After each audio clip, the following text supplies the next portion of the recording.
Sometimes the struggle to make a booktube video is very, very real. Alright, this is a pretty old-timey Saturday Hodgepodge, I think. Books, a little music, tag. I think that's about it. Oh, I'm going to do add a little promo for my Patreon channel here. Somewhere near the end of the video. I think I'll start off with reading. That's what I've been doing. And hey, you know, it's a booktube channel. It kind of makes sense to do booktube first. I've been struggling to get this video made. I made a completely different video today, thinking I would post it instead of a Saturday Hodgepodge, and then I'm not so sure I want to post that video at all, so I'm here a little late in the day making Saturday Hodgepodge. And like I said, I'm going to start with reading. My reading's been a little bit frustrated for a little while because the books that I ordered have not arrived. I've been participating in Transgirl April read along, and as part of that I ordered a copy of Daryl, which I expected to have sometime this week, and is not arriving till almost the end of the month. And as a result, I've had to kind of call an audible on my Transgirl April reading. And so I bought a copy of A Safe Girl to Love by Plett as a Kindle, and I've been as a Kindle copy. I'm reading on my Kindle. I've only read one story, about 30 pages long, and it was really pretty emotionally harrowing and devastating in its own way. And you know, I'm really looking forward to reading more of those stories, and probably to reading more work from Plett later on, depending on how the rest of these stories go. Also, I've been listening to an audiobook when I go on walks or when I'm doing stuff around the house.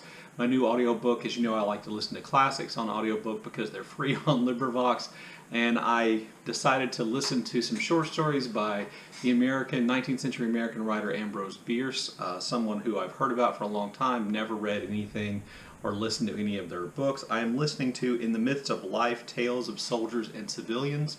I've listened to 4 or 5 stories. So far, nothing really great. You can definitely see how Bierce was influenced by Edgar Allan Poe, and his influence then on late 19th and 20th century writers like Hemingway and Stephen Crane.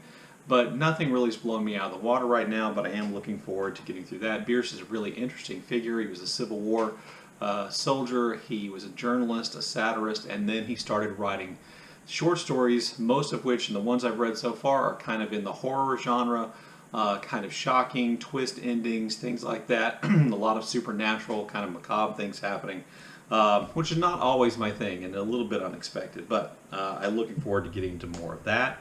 Since I was interrupted in my Transgirl April reading, I started 2 books that have nothing to do with Transgirl April. The only book I finished this week was Blood Red by Gabriella Ponce. I believe her name is Ponce or Ponce. An Ecuadorian writer. This book was translated by Sara Booker. I first saw this book thanks to Sarah Calsbeek, whose channel name has changed to Eyes on Indie. I'll leave a link below. You should definitely all go check it out. This is one of the books that she brought my attention to the fact that there was a Republic of Conscience Prize for American literature, North and South American literature, which I didn't know about.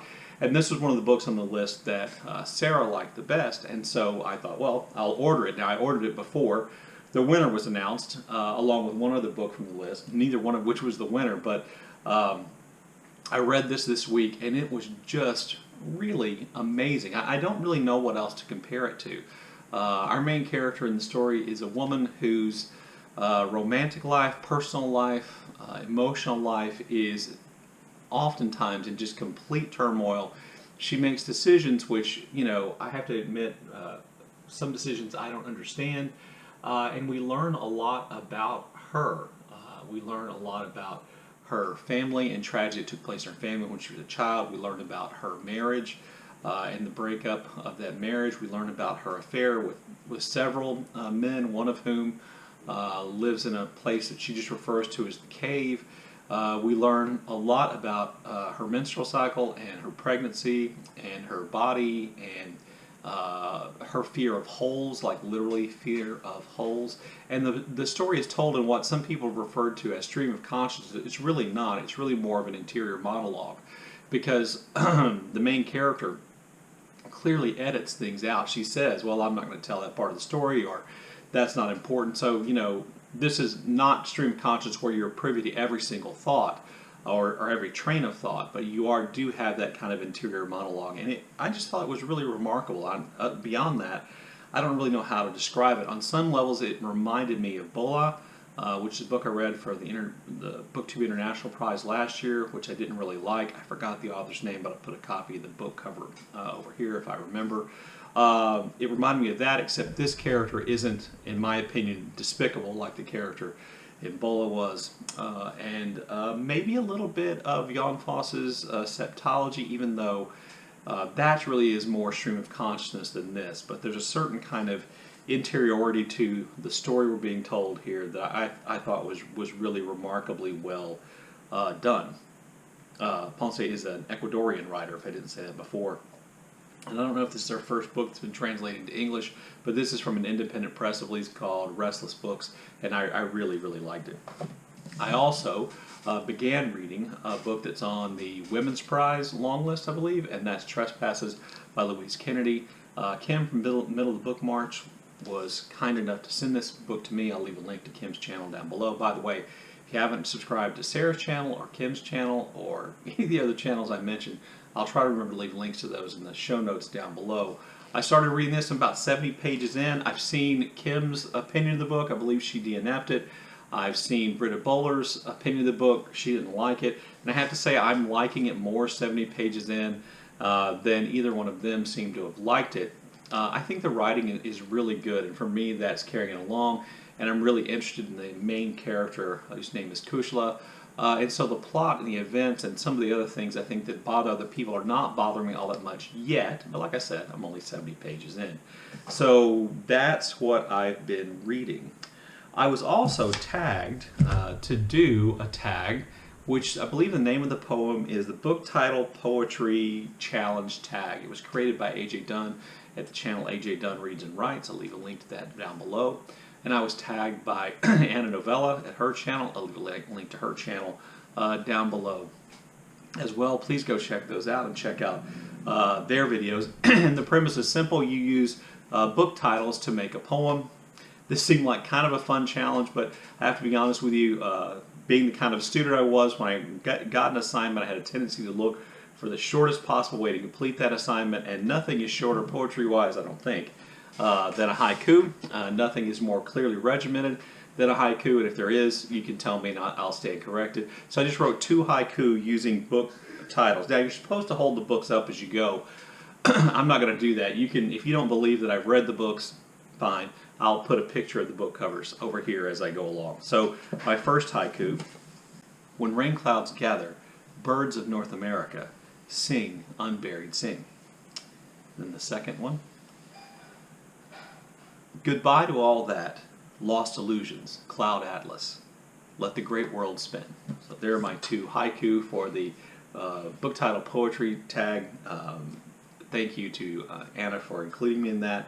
I'm going to include my Patreon channel pro here. It's only a minute long. Feel free to skip if you really don't want to see it. I'll leave timestamps down below so you can do that.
And the last thing I want to do is do something I've done oftentimes on my channel in the past, and that is talk about some music. I've been really listening to a lot of 90s music, and for me, I can't talk about 90s music without talking about grunge music, which I really liked on not an incredibly deep level, but I liked and still listen to some of. So I thought I would do today my top 5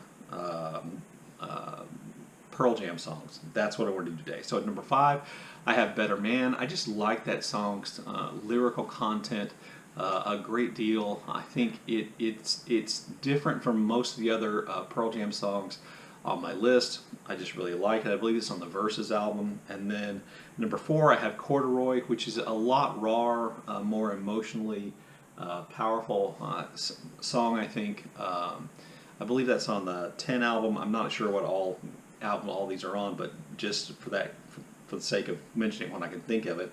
At number 3, I have State of Love and Trust, which just is I think a quintessential early grunge song, which I think is just great. Number 2, great song that tells a story, and that's Elderly Woman Behind a Counter in a Small Town. I just really like that song lyrically. I like the sound of it. I like the ideas of it. I like kind of the nostalgia of it to a certain extent. And then at number 1, probably I think a lot of people's number 1 Pearl Jam song, I just have Evenflow, which is just great lyrically. Lyrically, it kind of reminds me of a Jethro Tull song. Its sound is kind of, I think, quintessentially Pearl Jam. Anyway, there you go. I'll try to link to all those songs down below. Anyway, that's my Saturday Hodgepodge for this week. I look forward to your comments in the comment section below. And as always, thank you for watching.